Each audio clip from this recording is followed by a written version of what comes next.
अस्सलाम वालेकुम दोस्तों, कैसे हो? उम्मीद है कि सब खैरियत से होंगे। अल्लाह आप लोगों को ऐसे ही खुश रखे। सरकार दो आलम सल्लल्लाहु अलैहि वसल्लम की जिंदगी पर बनने वाली वीडियो सीरीज का ये तीसरा हिस्सा है, यानी पार्ट 3 है। थोड़ा हम रिकैप कर लेते हैं कि हमने दूसरे हिस्से में क्या सुना, ताकि ये तीसरा हिस्सा हमें अच्छे से समझ में आए। हमने दूसरे हिस्से में सुना कि हजरत इस्माइल अलैहिस्सलाम की औलाद में कुसै बिन किलाब पैदा हुए। उन्होंने मक्का की तरक्की के लिए खूब काम किए और बड़े बड़े फैसले लिए। कुसै बिन किलाब के 4 बेटे थे। सबसे बड़े बेटे अब्दुद्दार और छोटे बेटे अब्द मुनाफ थे। कुसै बिन किलाब के बाद ये लोग काबा के ट्रस्टी बने। उसके बाद हाशिम, जो कि हमारे नबी सल्लल्लाहु अलैहि वसल्लम के परदादा थे, अपनी कौम के बहुत शरीफ, नेक और सखी इंसान थे, वो ट्रस्टी बने। और हाशिम के इंतकाल के बाद उनके बड़े बेटे अब्दुल मुत्तलिब ट्रस्टी बने, यानी मनसबे हिजाबा पर फाइज हुए। अब्दुल मुत्तलिब हमारे नबी के दादा थे। चूंकि जमजम का कुआं बंद कर दिया गया था, जो कि कबीले बनु जुरहुम ने बंद कर दिया था, और लोग तो जमजम को भूल ही गए थे। उस वक्त से लेकर तो अब तक मक्का में पानी की बहुत तकलीफ थी। इसलिए अल्लाह तबारक व तआला ने मक्का वालों के हाल पर रहम किया और ख्वाब के जरिए अब्दुल मुत्तलिब को जमजम का कुआं खोदने की हिदायत दी और जगह भी बता दी गई। और जमजम का कुआं खोदने के लिए चूंकि अब्दुल मुत्तलिब के पास आदमी नहीं थे, तो उन्होंने कुरैश से मदद मांगी, अपने अपने कबीले से मदद मांगी। लेकिन कुरैश ने मदद तो क्या करते, अब्दुल मुत्तलिब को भी कुआं खोदने से मना किया। उस वक्त अब्दुल मुत्तलिब को सिर्फ एक ही बेटा था, जिसका नाम हारिस था। दोनों बाप बेटे ने मिलकर वो कुआं खोद डाला, लेकिन बहुत तकलीफ हुई आदमियों की कमी की वजह से। उस वक्त अब्दुल मुत्तलिब ने अल्लाह तबारक व तआला से दुआ की। दुआ क्या की? मन्नत मांगी और कसम खाई कि ए अल्लाह, मुझे 10 बेटे दे दे, ताकि वो मेरे काम में हाथ बटा सके और मुझे दूसरों का मोहताज न बनना पड़े। अगर ए अल्लाह तूने मुझे 10 बेटे दे दिए, तो एक बेटा अल्लाह के नाम पर, यानी तेरे नाम पर मैं कुर्बान कर दूंगा, जुबा कर दूंगा। और अल्लाह तबारक व तआला ने उनकी दुआ भी कबूल कर ली और उनको 10 बेटे अता कर दिए। जब वो जवान हुए तो अब्दुल मुत्तलिब को अपनी कसम पूरी करने का इरादा हुआ, तो उन्होंने उस वक्त के हिसाब से कुरा अंदाजी की, जो भी उसकी तरतीब हो सकती थी। हम उसको समझने के लिए चिट्ठियां बोलते हैं। जब वो चिट्ठियां डाली उन्होंने 10 बेटों की, तो नाम निकला सबसे छोटे बेटे जनाबे अब्दुल्ला का। और जनाबे अब्दुल्ला हमारे नबी के वालिद थे। अब आगे सुनते हैं। अगर अब भी आप लोगों के समझ में नहीं आया, तो आप वो दोनों वीडियो पार्ट 1 और पार्ट 2 पहले देख लीजिए। दोनों वीडियो के लिंक नीचे डिस्क्रिप्शन में मौजूद है। चलिए आगे बढ़ते हैं। जनाबे अब्दुल्ला अब्दुल मुत्तलिब के सबसे छोटे बेटे थे। सबसे खूबसूरत, सबसे खूबसीरत और समझदार थे। सब तरफ, यानी पूरे मक्का में क्या, पूरे अरब में उनके खूबसूरती के बहुत चर्चे थे। हर घराना उन्हें अपना दामाद बनाना चाहता था। हर लड़की उन्हें अपना शौहर बनाना चाहती थी। अचानक जब लोगों को मालूम हुआ कि अब्दुल मुत्तलिब ने 10 बेटों में से एक बेटे को कुर्बान करने की कसम खाई है और कुर्बानी के लिए जनाबे अब्दुल्ला का नाम आया है, तो लोगों को बहुत दुख हुआ, क्योंकि अब्दुल्ला से हर शख्स मोहब्बत करता था और कोई ये नहीं चाहता था कि जनाबे अब्दुल्ला इस तरह जुबा हो जाए। तो लोग जौक दर जौक, यानी अलग अलग ग्रुप में आकर अब्दुल मुत्तलिब को रोकने लगे, समझाने लगे, मनाने लगे। लेकिन अब्दुल मुत्तलिब तो अपनी कसम पूरी करने पर बिल्कुल अड़े हुए थे। आखिर एक दिन ये हुआ कि अब्दुल मुत्तलिब के पास मक्का का एक बहुत बड़ा रईस, मालदार आदमी, जिसका नाम मुगैरा था, वो आया और आकर उसने अब्दुल मुत्तलिब को ये मशवरा दिया कि अब्दुल मुत्तलिब, तुम अपनी कसम पूरी करने का कोई दूसरा तरीका ढूंढ लो। किसी नुजूमी, किसी काहिन, किसी ज्योतिषी वगैरह से पूछ लो। उस जमाने में इन लोगों का बहुत चलन था। और उस जमाने में यस्रिब में, यानी यस्रिब ये मदीना का पुराना नाम है, उसमें एक बहुत मशहूर काहिना औरत रहती थी। मुगैरा ने उस औरत के पास जाने का मशवरा दिया। ये बात अब्दुल मुत्तलिब को फौरन समझ में आ गई। वो फौरन यस्रिब गए और उस औरत से जाकर मिले और सारा माजरा सुना दिया। उस काहिना औरत ने सारी बातें सुनकर अब्दुल मुत्तलिब से कहा कि तुम्हारे यहां पर दियत यानी जान की कीमत का रिवाज कितना है? तो अब्दुल मुत्तलिब ने कहा कि 10 ऊंट दिए जाते हैं। तो काहिना ने यह रास्ता बताया कि तुम एक काम करो, तुम 2 चिट्ठियां डालो, एक में 10 ऊंट लिखो और दूसरी चिट्ठी में अब्दुल्ला का नाम लिखो और चिट्ठियां डालते जाओ। अगर ऊंट का नाम निकल आया, ऊंट की चिट्ठी निकल आई तो ऊंट जुबा कर देना, अब्दुल्ला को छोड़ देना। अगर अब्दुल्ला का नाम निकल आया तो दोबारा चिट्ठियां डालना। उस वक्त तक चिट्ठियां डालते रहना जब तक ऊंटों का नाम ना आ जाए।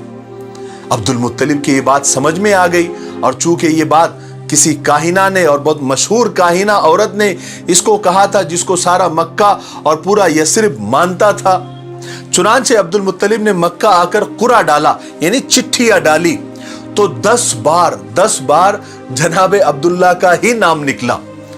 11वीं बार कहीं जाकर ऊंटों की चिट्ठी निकली, तब कहीं जाकर लोगों ने इत्मीनान की और सुकून की सांस ली और एक दूसरे को मुबारकबादी देने लगे। इस तरह अब्दुल मुत्तलिब ने 100 ऊंटों की कुर्बानी देकर जनाबे अब्दुल्ला की जान भी बचा ली और अपनी कसम भी पूरी कर ली। जनाबे अब्दुल्ला की खूबसूरती और जहानत की वजह से कुरैश का हर घराना उन्हें अपना दामाद बनाना चाहता था, मगर अल्लाह ने जनाबे अब्दुल्ला के लिए एक दुल्हन पहले ही पसंद कर चुका था, मुंतखब कर चुका था, जो सारे मक्का में क्या, सारे अरब में क्या, सारी दुनिया में अपने हुस्न और शराफत की मिसाल आप थी। इसलिए कि उस जोड़े के जरिए अल्लाह तबारक व तआला को एक ऐसी मुकद्दस हस्ती को जन्म देना था।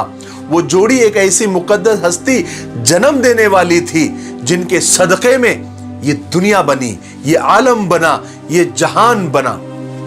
अब्दुल मुत्तलिब ने अभी तक जनाबे अब्दुल्ला का कहीं रिश्ता मंजूर नहीं किया था, लेकिन उसी जमाने में ये एक वाकया मिलता है कि अब्दुल मुत्तलिब का यमन सफर हुआ, यानी यमन का सफर पेश आया तो अब्दुल मुत्तलिब यमन गए और वहां पर जाने के बाद वो एक यहूदियों के बहुत बड़े आलिम के पास ठहरे।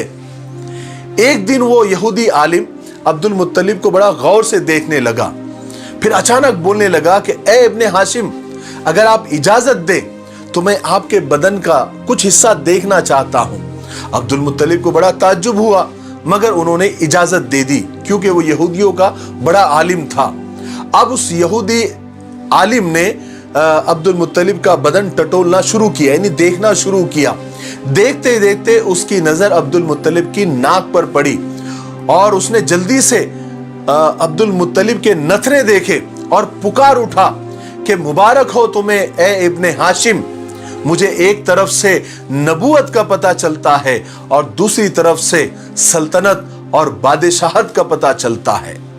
फिर उस यहूदी आलिम ने कहा कि ए अब्दुल मुत्तलिब, अपने बेटे का रिश्ता बनु ज़ोहरा के खानदान में ही करना, क्योंकि इसी खानदान में नबूवत के मुझे आसार दिखते हैं। अब्दुल मुत्तलिब ने बात को गौर से सुना और मक्का आ गए। सफर खत्म हुआ। उस वक्त हर घराना जनाबे अब्दुल्ला को हासिल करना चाहता था और कोशिशें भी कर रहा था, रिश्ते भी भेज रहा था, मगर अब्दुल मुत्तलिब रिश्ता कबूल करने से पहले अब्दुल मुत्तलिब ने तहकीक की कि बनु ज़ोहरा में कोई लड़की है या नहीं। फिर उन्हें पता चला कि बनु ज़ोहरा में एक लड़की आमिना है जो शादी के लायक है और जो वहब की बेटी है। उन्होंने फौरन जनाबे अब्दुल्ला के लिए रिश्ता भेजा। हजरत आमिना के माँ बाप खुद ही जनाबे अब्दुल्ला को बहुत यानी हर तरह से पसंद करते थे। पैगाम मिलते ही उन्होंने फौरन रिश्ता मंजूर कर लिया। उसके बाद थोड़े ही दिनों के अंदर खानदान बनु ज़ोहरा की बेटी हाशमी घराने में बियाह कर आ गई और शादी के बाद ही जल्दी ही हजरत आमिना उम्मीद से हो गई, यानी प्रेग्नेंट हो गई। फिर हुआ यह कि हजरत आमिना के हामिला और प्रेग्नेंट होने के बाद एक वाकया पेश आया। वाकया क्या था? एक दर्दनाक हादसा था। उस जमाने में एक तिजारती काफिला यानी एक बिजनेस टूर मक्का से शाम जाने वाला था, जिसके साथ जनाबे अब्दुल्ला का भी जाना बिल्कुल तय था। चुनांचे नई नवीली दुल्हन से रुखसत लेकर जनाबे अब्दुल्ला काफिले के साथ मुल्क शाम रुखसत हो गए। शाम पहुंचकर काफिले ने जो भी उनको लेन देन करना था, खरीदो फरोख्त करनी थी, सामान लेना बेचना वगैरह सब पूरा अपना वो निपट कर वो काफिला मक्का के लिए वापस रवाना हुआ। लेकिन अल्लाह को ये मंजूर नहीं था कि जनाब अब्दुल्ला दोबारा घर लौटे, अब्दुल मुत्तलिब अपने बेटे को दोबारा देखे और जनाब अब्दुल्ला अपनी नई नवीली दुल्हन से फिर मिले। जब ये काफिला यसरब पहुंचा तो अचानक जनाब अब्दुल्ला की तबीयत खराब हो गई और कुछ ही दिन के बाद उनका इंतकाल हो गया। उन्हें यसरिब के करीब ही एक मकाम इबवा पर या अबवा पर दफन कर दिया गया। जब ये खबर मक्का पहुंची कि जनाब अब्दुल्ला का इंतकाल हो गया है तो मक्का में कोहराम समझ गया। हर छोटा बड़ा अपना पराया, हर कोई गमजदा था, हर कोई रो रहा था, क्योंकि सब जनाब अब्दुल्ला को बहुत चाहते थे और उनकी अभी अभी शादी भी हुई थी और उनके घर बच्चा पैदा होने वाला था। मगर जिस खुदा ने इस घर को, इस घराने को ये गम दिया था, उसी घराने को खुदा एक बहुत बड़ी नेमत से नवाजने वाला था, जिसकी खुशियां हर गम पर भारी होने वाली थी। चुनांचे वक्त गुजरता गया, हजरत आमिना के यहाँ पैदाइश के दिन करीब आते गए। फिर वो मुबारक दिन आ ही गया, 12 रबीउल अव्वल पीर का दिन, अंग्रेजी तारीख 20 अप्रैल 571 की सुबह के वक्त दुनिया व आखिरत की बरकतें और रहमतें लेकर एक सरापा नूर बच्चा दुनिया में तशरीफ ले आया और यही बच्चा पैगंबर आखिरुज़्ज़मा रहमत आलम हजरत मोहम्मद सल्लल्लाहु अलैहि वसल्लम थे। सब दरूद शरीफ पढ़ ले और जब भी सरकार दो आलम सल्लल्लाहु अलैहि वसल्लम का नाम आए तो जरूर दरूद शरीफ पढ़े, इसका एहतमाम करे। बड़ा बदनसीब है वो इंसान कि जिसके सामने सरकार दो आलम का नाम आए और वो दरूद शरीफ न पढ़े। अब यहाँ पर वीडियो काफी लंबा हो रहा है तो हम तीसरे हिस्से को यहीं पर खत्म करते हैं, लेकिन आपको मैं चौथे हिस्से में जो एक वाकया आप सल्लल्लाहु अलैहि वसल्लम के पैदाइश वाले साल ही हुआ था, यानी आमुल फील इस साल को कहते हैं। इस साल जो है, जो अब्रहा बादशाह था जिसने जो काबे को ढाने के इरादे से आया था, उसके साथ क्या हुआ उसका मुकम्मल वाकया जो कुरान पाक में भी अलम तरा कैफ़ फ़अल रब्बुका बिअस्हाबिल फील ये सूरे में जिसका तस्किरा है, वो वाकया मैं आपको चौथे हिस्से में तफसील के साथ बताऊंगा। तो थोड़ा इंतजार करें, हो सकता है कि कल ही मैं वो वीडियो अपलोड कर दूं। लेकिन वीडियो ख़त्म करने से पहले मैं एक दरख्वास्त आप लोगों से करना चाहता हूं कि कल हमने वॉइस ऑफ रशीद मिफ्ताही पर एक वीडियो अपलोड कर दिया है, नया वीडियो है जिसमें हमने बताया है कि जनाब मोहम्मद रसूल पाक सल्लल्लाहु अलैहि वसल्लम पर जादू का असर क्यों हुआ था और ये जादू क्या होता है और जादू का असर कितना होता है, ये सारी चीज़ें हमने वो वीडियो में बता दी है। उस वीडियो का लिंक भी नीचे डिस्क्रिप्शन में दिया हुआ है, आप उसको भी देख लीजिए, ठीक है। और इस वीडियो को, ये जो हमने सीरीज शुरू की है जिसका तीसरा हिस्सा भी रिकॉर्ड हुआ है जो आपके सामने है और चौथा हिस्सा इंशाअल्लाह कल आएगा, ये वीडियो को आप अपने वादे के मुताबिक 5 लोगों को ज़रूर शेयर करें ताकि जनाब मोहम्मद रसूल पाक सल्लल्लाहु अलैहि वसल्लम की ज़िंदगी हर नौजवान तक, हर छोटे बड़े तक पहुँचे और लोगों की जो गलत फहमियाँ हैं वो दूर हो जाए, ठीक है। तब तक मेरे लिए, पूरी उम्मत के लिए और पूरी इंसानियत के लिए खैर और भलाई की दुआ करते रहे। अस्सलामु अलैकुम व रहमतुल्लाहि व बरकातुहू।